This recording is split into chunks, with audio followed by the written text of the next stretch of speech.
Have you ever heard the phrase, "don't drink the Kool-Aid"? The origin of that saying is in the case that I'm about to discuss. On November 18th, 1978, more than 900 members of a cult were murdered by being forced to drink fruit punch laced with cyanide and Valium in Guyana, South America. The Rolling Stone says, until the September 11th attacks, the tragedy in Jonestown on November 18th represented the largest number of American civilian casualties in a single non-natural event. Pieces and bits of this evidence are still unknown as of today, but I'm just merely giving you the facts about this devastating massacre. Some people label it as suicide, others label it as murder, so pick your poison. This case is notoriously known as Jonestown. Let me start off by giving you the victims. The people that drank the punch were part of a religious group known as the People's Temple, which began in San Francisco, California.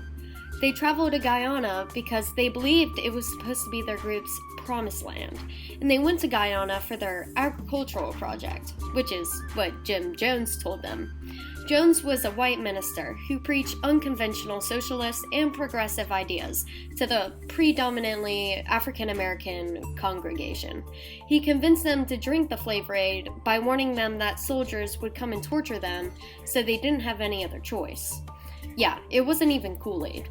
After killing everyone else off, he killed himself with a gunshot to the head. According to Rolling Stone, Jones was a really odd kid growing up. His childhood best friend, Chuck Wilmore, said he was obsessed with religion and death. His friend once saw Jim kill a cat with a knife, and he had an early fascination with Adolf Hitler.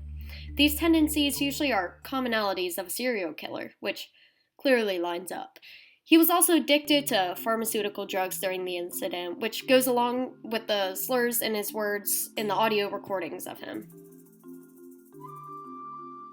One victim in particular that was investigated more in depth was Leo J. Ryan.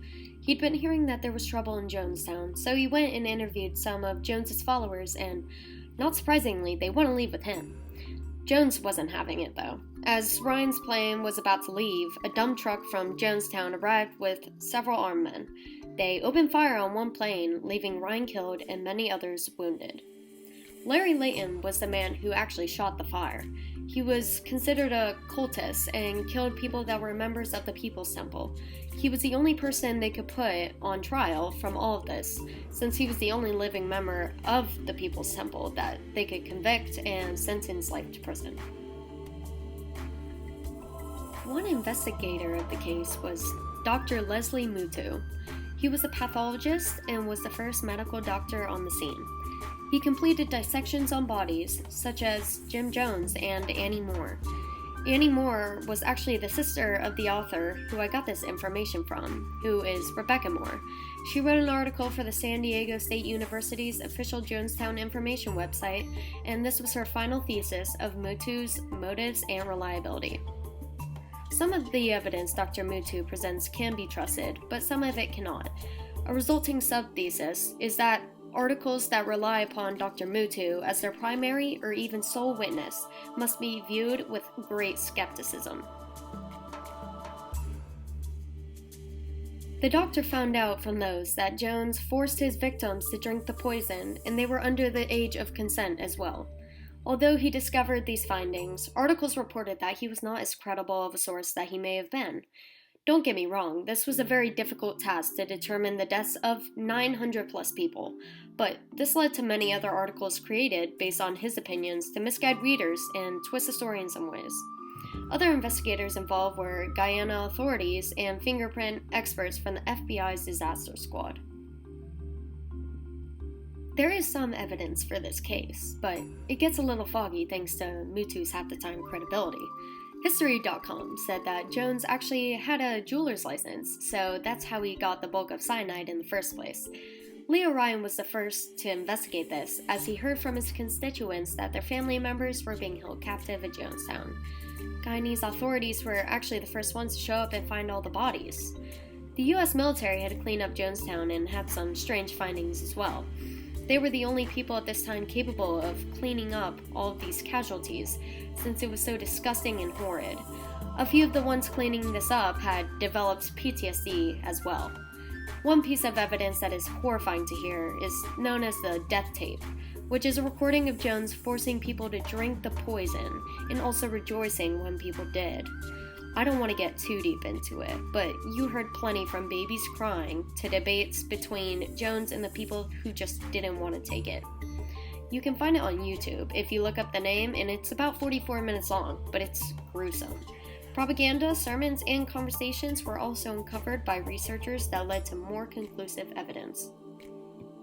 There was one survivor from all of this who got to share her story to IndyStar.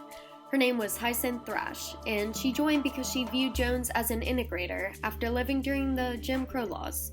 She fell asleep and then woke up the next morning to all of the dead bodies around her, with people she was very close to dead as well. There was also another survivor, Grover Cleveland Davis, who slept through the carnage, but he died shortly a year after. Thrash lived until 1995 at age 90 and gave media interviews on anniversaries of the event. During its 10th anniversary, she told a reporter, quote, "I just don't feel nothing towards him now, no bitterness towards him. I was at times, but I prayed to the Lord, because you can't hate nobody. So I was healed of that." Man, this guy can really brainwash. There are now more than 400 unclaimed bodies buried at the Evergreen Cemetery in Oakland, California, where there is also a memorial for the victims created in 2008. This case links with our forensic class because cyanide was used, which is labeled a poison. Another example was when DNA fingerprinting and forensic experts were present at the scene. Autopsies and dissections were also performed. If you never heard about the case before, maybe you know who Post Malone is. He's a famous rock pop singer who made a song that was an interlude for his concerts called Jonestown, and the song consists of lyrics such, "It happens every time, it sounds like suicide, I'm hesitant, but I guess I'll drink the Kool-Aid once again."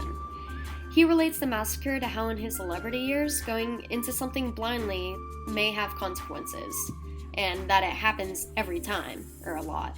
Maybe that gave somewhat of a connection to this case for you, but thanks for watching, and I hope you have a bigger interest in learning more about this case as well. Here's my works cited.